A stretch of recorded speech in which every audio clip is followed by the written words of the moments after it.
Oh yes, you're welcome back to African Colonization TV. Here we'll give you everything, stories around Nigeria, Biafra, and around the world. So in today's video, we'll go into the issue concerning the genocide that is going on in Nigeria, the interview of Mike Arnold he granted with this our brother Okocha. So in this interview, he exposed a lot of things that is going on in Nigeria, and he exposed what the government has been doing to the people and the sponsor of this genocide and the people that is involved, and the reason why the government they are not looking into what is really happening in Nigeria because they are all part of the sponsors. And the issue of these terrorists and concerning the Nigerian constitution.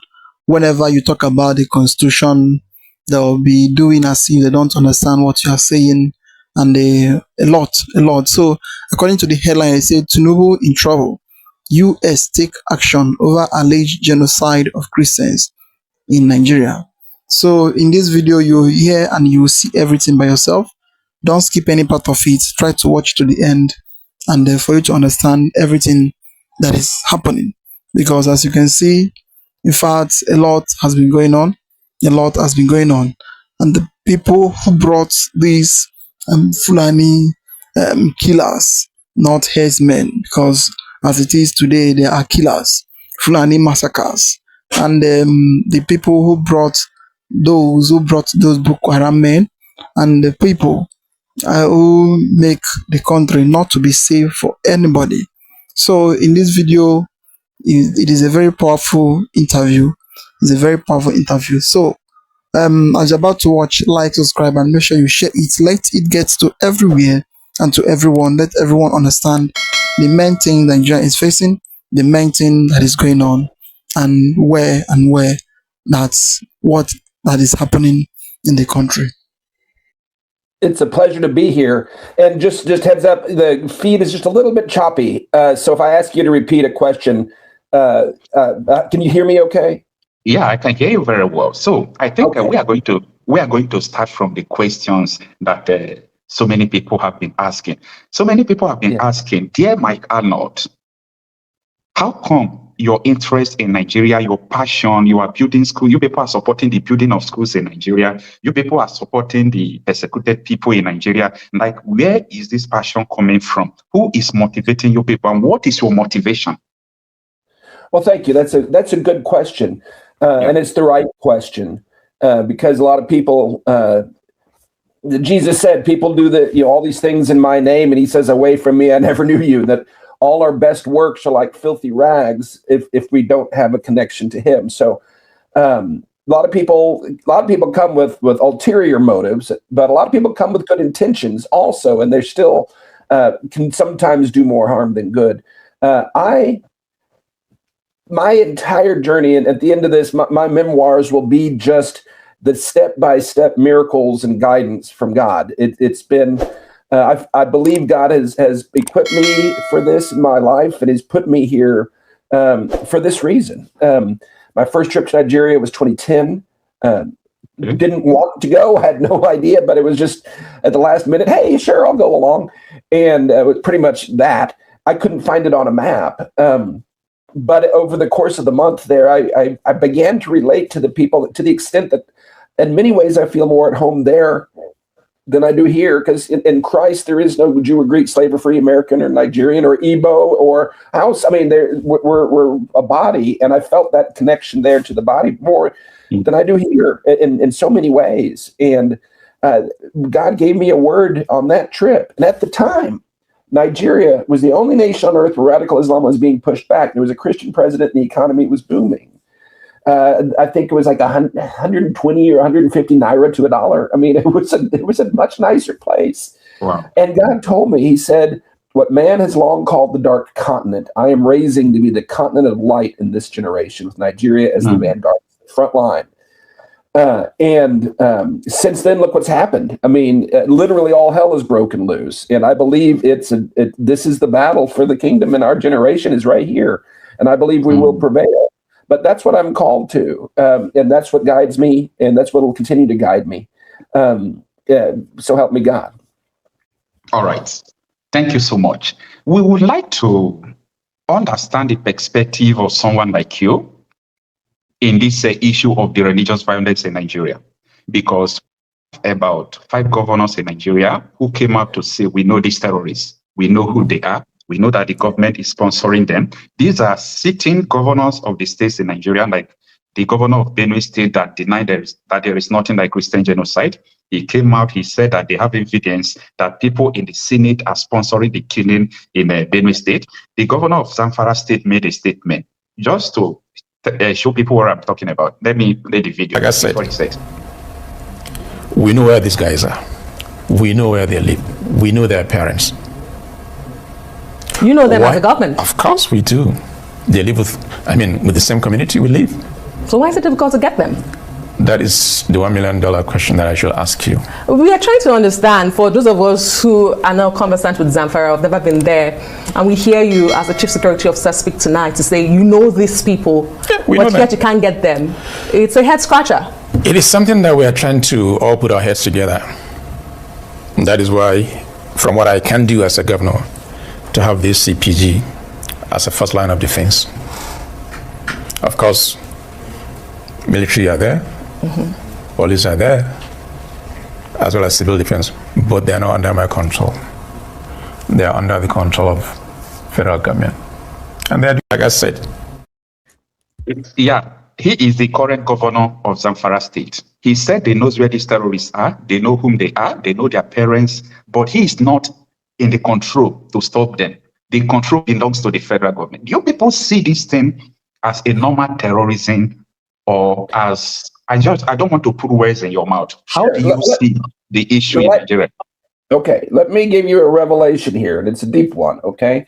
There are 3 primary drivers to this, and all of them have different motivations, but they all come together in the front line to do the atrocities that you're seeing. That's the cutting edge of their expansion. Those 3 forces really, and you see these everywhere. Islam. Note I don't say radical Islam. I say Islam, because the ones that don't subscribe to jihad are apostates. They're not considered Islamic by the real Muslims. Because it's their holy books that dictate what they're doing. They're just following the written example of the perfect man, Muhammad, who did this exact stuff. And they've been doing it for 1,400 years wherever they go. So it's nothing's new under the sun. There's nothing that should be surprising here. But so there's 3 forces: radical Islam, communism, Chinese communism, and the globalists.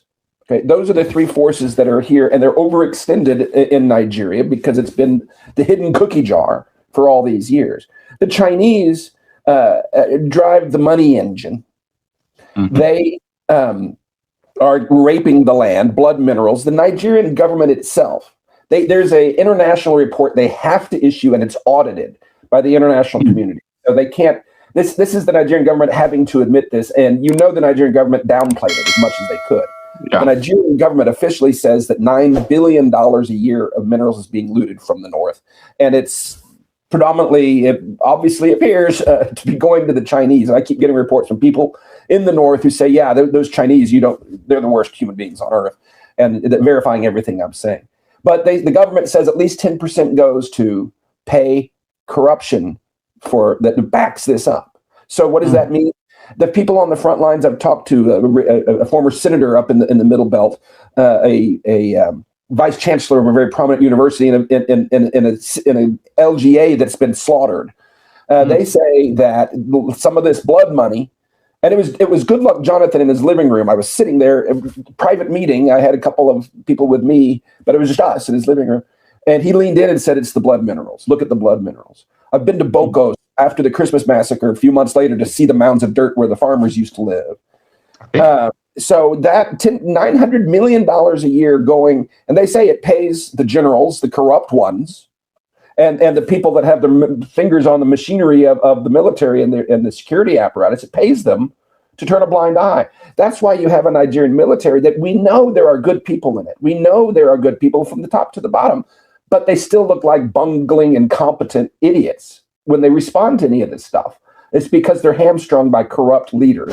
And then it goes to Abuja. That's the globalist, the political edge to it. Part of what's happening here is a political realignment where they are moving in, letting these people move in, giving them each 4 wives, and they got to vote. And they're disenfranchising millions and millions of peaceful Nigerians that wouldn't probably be in their hip pocket politically otherwise. So it's political inversion from the globalists.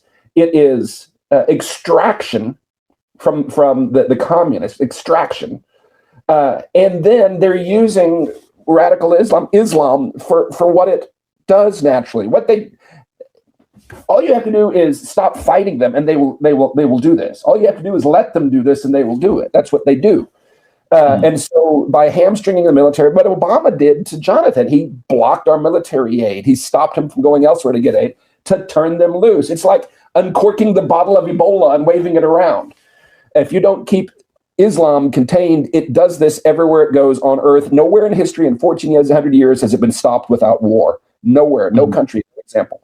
So yeah, that's what's happening here. Globalists are messing with the politics and the corruption. The Chinese, the communists, the Russians are extracting and looting, funding all this. And then the Islamists are just doing what they do. They're the useful idiots, animalistic beasts that are doing this in the name of Allahu Akbar. That's what's going on here. How's that for a revelation? Wow. You just made a statement. You said this thing cannot be stopped without a war. Never in history. I'm not saying they can't. I'm saying we need to figure out how, because otherwise that's what it's going to be, and it's not going to be long. We better figure out how to fix this now, the first generation in history, the first people in history to do it. We better figure it out, or it's going to get a lot worse. Okay. There's no argument you can make to say that it won't be getting worse if we don't stop it now. I challenge anybody watching to tell me why it will get better without direct, aggressive military intervention right now. Tell me how you plan to fix this. All right. That will lead me to the exact question. It's like you just go into the question. With a lot of communities looking like this, being wiped out, ethnic cleansing all over the country, especially in the middle belt, in the northeast, in the north, in northwest, and part of the southeast, you just make mention that this thing is not going to stop. It will keep on getting worse. I think this is the truth that everybody is trying to behold. This thing is not going to end. This has been getting to over 20 years, and we keep seeing it getting worse and worse and worse every day. So we are asking you, sir, are you just saying there is just one solution to this, or what are the solutions do you think that people should do? Because we ourselves, a lot of people in Nigeria, at a time, you see there is an agitation in Nigeria, in the southwest, in the southeast. The reason for this agitation is all this sectarian violence. People saying the Christians should live in the north. They see that some government officials are sponsoring terrorism. Like, people look at it and say, no, we can't be in the same country with these people. So this thing have been fueling agitation. Some people said, oh, let them give us the right to defend ourselves. Let everybody carry AK-47 so that we'll be able to withstand these people. So what are the solutions, if it is more than one, that you people think that we could use to stop this issue? Okay, I'm not me people, okay? I'm me. So I'm not speaking for anybody else. Okay. I don't represent America. I don't represent the American government or anybody in it. I represent me and my organization. You are the earth shaker. I'm just telling you, people say that, oh, what white people? Oh, you're a white guy, tell me. You're a black guy, tell me. What do black people think? I mean, come on, it's silly. Understood. So I'm me, okay? But me, what I think is this, first of all, that Winston Churchill called Islam the equivalent of human rabies. Think about that. And it's an apt description. You can see the playbook. Let me just walk through how Muhammad took over Medina, okay? He was this downtrodden poor guy. Really, the clinical diagnosis would be a malignant narcissist sociopath if you analyze what he did and what he said clinically. Take out his claims of being a prophet, which he claimed, and made it a religion. But if you look at how he led his gang thug cult, They went into Medina as this poor, downtrodden, helpless people, and were victims. And they got all the other victims and the downtrodden to band together and pull down these evil people. And then they bumped off all the other victims, and then they were the boss. And they killed people that got in their way. And anybody that disagreed with them, anybody that didn't believe he was a prophet and didn't follow his exact instructions word for word, they just killed them. And that's what they still do. And so, I mean, you can look at these, but I have a video from Ngoshe from about a year and a half ago, where there was a Christian church, a military chaplain had built this. They burned all the other ones, in 2014, and killed them all and ran them all off, except for that few that 50,000 that were able to stay in Cameroon. Cameroon put all the rest in cattle trailers and hauled them back to Nigeria. But there was a Christian community there. The military chaplain built this church, More Than Conquerors Church, and we visited. My team visited it 2014 in the fall. And amazing. And in a month or so later, got a video from the pastor on WhatsApp. Boko Haram in Ngoshe, after Tinubu and Ribadu declared it defeated, they captured some members of the community, including members of this church, and had a mass beheading, videoed it with the flags waving. They didn't even sharpen their blades. I mean, it was taking 10 or 12 licks with these axes and machetes to cut these heads off. They're holding them up.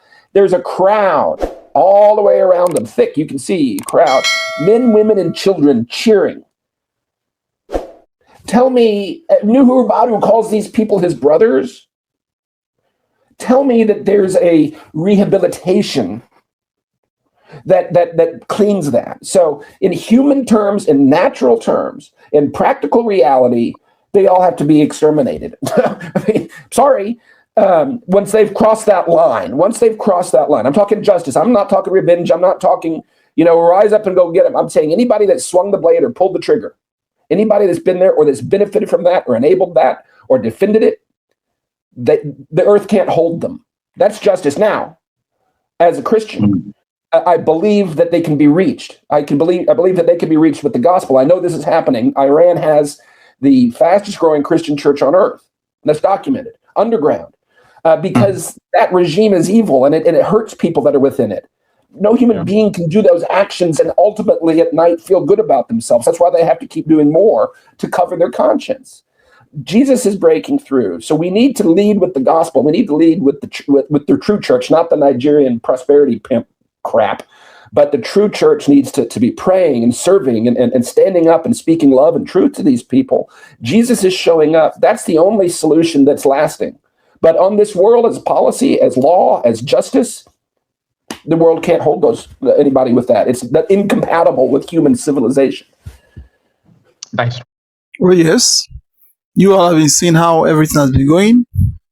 So, in fact, it is very shocking to see and for a person to come out and still believe that the government, they did not know what is happening and their hand is not into what is going on.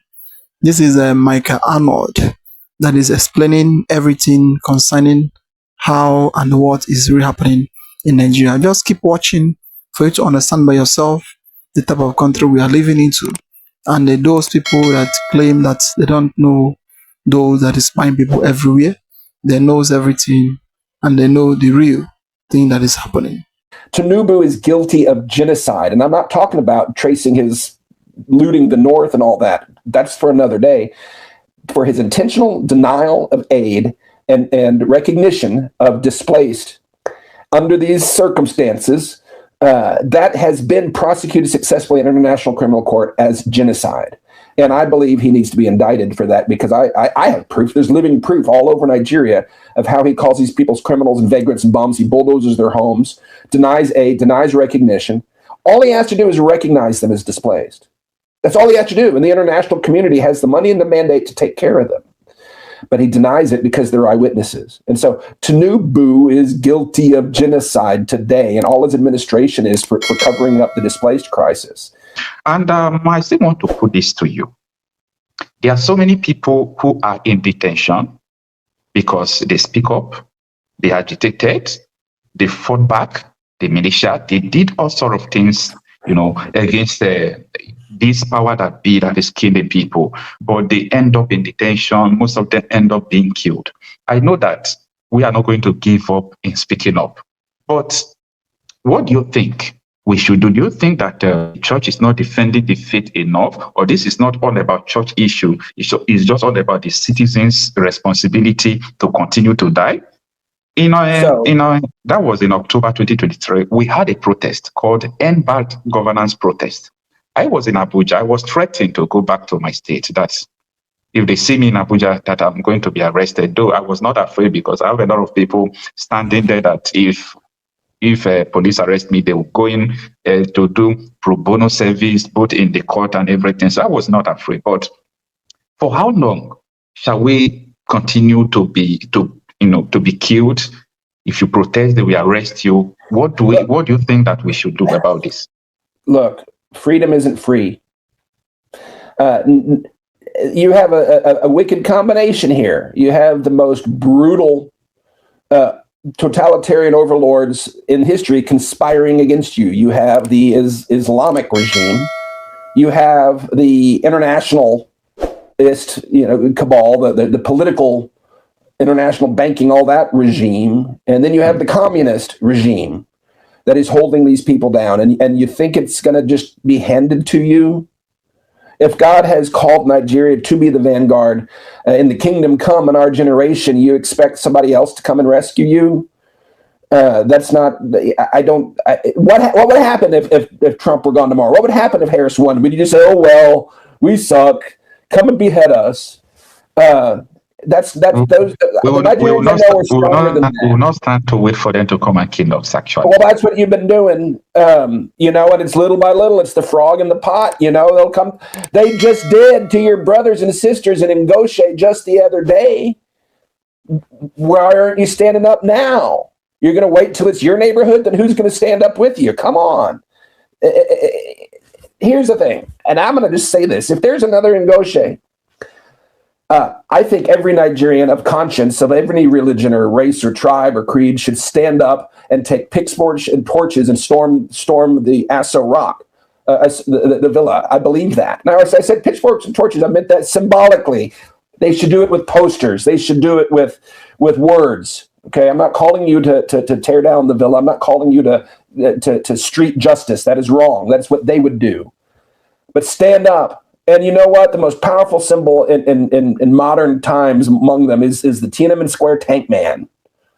Okay, where's the Nigerian Tiananmen Square tank man? That got the world's attention. It galvanized the world. Trump is watching. The world is watching. Freedom isn't free. If there's another Ngoshe, I think that the good people of Nigeria should surround the villa and pray for them and sing hymns. March around it 6 times blowing trumpets. How about that? Or 7 times blowing trumpets. Okay? But make your presence known. And if they try to retaliate, Trump will intervene. He'll have to. Iran wasn't hit until the people rose up. Just say it. I mean, this is fact, okay? I'm not calling on anything violent, but I'm calling on people. Protest is fundamental human rights. Stand up and speak, and don't let them get away with it. No more Ngoshes. No more. Enough's enough. And don't wait on the white man to come do it for you. My God. Where are the leaders of Nigeria? Waiting for the election? In a sham system that's never had a fair election in history? You're waiting for that? Fools. Wow. Is United States considering in supporting the change of regime in Nigeria? This is the reason why I'm asking you this question. In the year 2015, Barack Obama participated in removing then incumbent President Goodluck Ebele Jonathan. Yeah. Oh yeah, no, check it out. I know some inside stuff about Obama and what they did that's psychotic. I have an acquaintance, and this has actually been reported in a very credible source. He told somebody else. But he was top-level military intel liaison, worked under the Obama White House, was in the Global Response Center, the war room, big screen around the world. They had the Chibok girls on the screen where they were being held. and they were ordered to stand down. Now, mind you, this guy worked for the White House, okay? Ordered means who?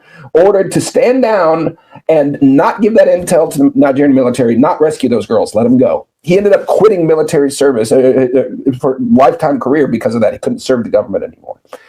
And that's when Axelrod was advising, and the Bring Back Our Girls hashtag, as I recollect, that came out of the APC, didn't it? That was an APC slogan. Bring back our girls. Well, they wouldn't have had to bring them back if Obama would have let us rescue them. Okay, that's pure evil. Okay, and that's pure evil. So yes, the U.S. did that under Obama, not the same as the U.S. under Trump. And here's the thing: Trump has some really dear friend presidents and prime ministers around the world that he mentors, that he really helps. Bolsonaro, folks like that. He likes the Italian premier, I believe. But they're the ones that are leaders. They're the ones that get out there and fight. They're the ones that are on the front line like he is, speaking the truth and getting things done. He doesn't find those people. They emerge. They lead. He doesn't gin up movements. He doesn't meddle like that. But when he sees one that has potential and that's actually doing something like he does, when he sees that movement, historically, looking at his record, he will back them. And my theory, I don't speak for anybody but me. This is my theory. I've wondered why they're holding on to the 2,500 pages of Tinubu DEA documents. It's been ordered released by a federal judge, but they're still holding on to it. I wonder, like I said, if there's no alternative, they got to work with the guy that's there. I wonder if that's how they're working with Tinubu. Just wrap those 2,500 pages around his neck and make him comply. I don't know. But if that's the case and a leader emerges, I don't see why Trump wouldn't release it and do everything else he could, to get this evil dictatorship to justice. Tinubu is guilty of genocide. And I'm not talking about tracing his looting the North and all that. That's for another day. For his intentional denial of aid and recognition of displaced under these circumstances, that has been prosecuted successfully in International Criminal Court as genocide. And I believe he needs to be indicted for that because I have proof. There's living proof all over Nigeria of how he calls these people's criminals and vagrants and bums. He bulldozes their homes, denies aid, denies recognition. All he has to do is recognize them as displaced. That's all he has to do. And the international community has the money and the mandate to take care of them. But he denies it because they're eyewitnesses. And so Tinubu is guilty of genocide today, and all his administration is for covering up the displaced crisis. So yeah, why wouldn't Trump intervene? Why wouldn't he and Maduro, the guy? There's just as enough legal grounds for it, I believe, as there was for Maduro. But where's the movement? Who's going to take over? Who's going to run if he plucks those people out? That's not emerged in Nigeria, and it's not the Biafran separatists. You see what I'm saying? You don't want to help? Then why would I back you? We need to take over. We need to do this instead. This is deep analysis, and I'm shooting from the hip. I'm just vibing with you here. I don't represent anybody else, but that's how I can see it playing out. And I think that's a lot of what's happening. All right. You just made mention you just talk about the guilty of genocide of something. I want to take you back to 2015. Prior to the election that removed Goodluck Jonathan, the coalition of APC and PDP imported Fulani militia from outside the country. Now, there is difference between allegation and if the people who carried out this thing accepted it. So they accepted that, yes, we imported these Fulani people. We did not import them to scatter Nigeria. We just imported them to rig election. This is what they are saying, and it doesn't make sense. So it doesn't make sense. And let me give you an example. This man was part of the coalition. Look at what he said. Let me first of all say that the idea of bringing people from outside the country to destabilize I didn't say they brought people to destabilize. What I said was that the idea they actually brought people into the country with the intention that those people will come and vote for them. I think you understand? And they never realized, they never knew, they were never convinced that they were going to win that election because PDP was very, very strong on ground. So the fear was that they were going to lose the election. So the only thing they could do was to bring in people who could serve as mercenaries to come and win elections for them through the back door. But when the new PDP came on board and joined them and to form the APC and won the election, they didn't know what to do with those people. And in the process, those people became uncontrollable. I mean, many people have spoken. And that is the Fulani militia we have in Nigeria today. It was imported by the coalition of Tinubu and they are not hiding it. They don't hide it. So, my understanding is, and I don't have firsthand documentary evidence, so I wouldn't publish this, but you probably heard the same thing, that the reason Issa Pantami was in charge of digital information, the Minister of Digital Information, that they'd set up tents and they'd hand out digital government ID cards to these folks in the North, all the people they imported. That's why they had this terrorist scumbag, Issa Pantami. I've sat next to him. I in the October in the Stooge tour that Omokri set up. I was in a very small room sitting right next to Issa Pantami, the guy that has publicly recorded as saying, "Of course, we all celebrate whenever unbelievers are being killed." He said that bin Laden is a better Muslim than me. That guy was a federal minister under Buhari, rumor has it, handing out the digital ID cards. And it all makes sense when you understand that. So, with this issue, I think talking about whether these people are guilty of genocide or not is a matter of they have accepted that they imported these Fulani militia that have killed hundreds of thousands of people and displaced millions of people. So someone is responsible to importing this. So I have like up to 10 videos, when someone comes to national television to say something and nobody denied it, I document it as a substantial evidence, just like this incumbent senator again. In trying to remove Jonathan, there were stateless persons that were from the Sahel region that were imported into Nigeria, and a former.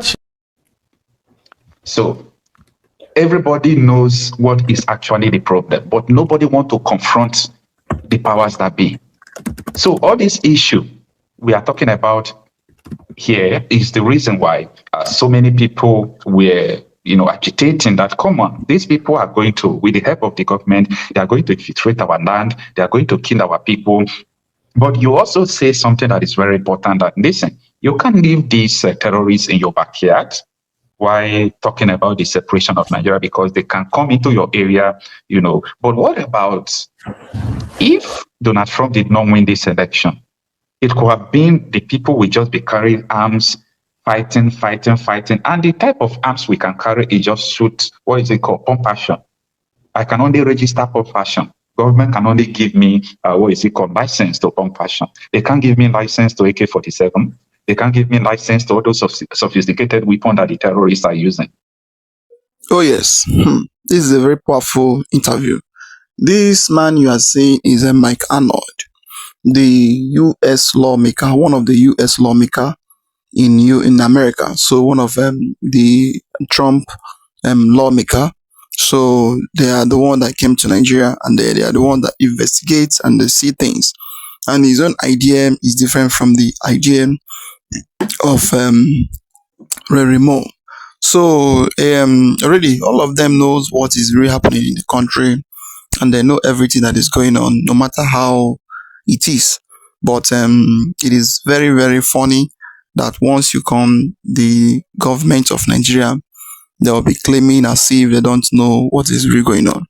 In this interview, he explained a lot of things, how the government gets into power, how they are being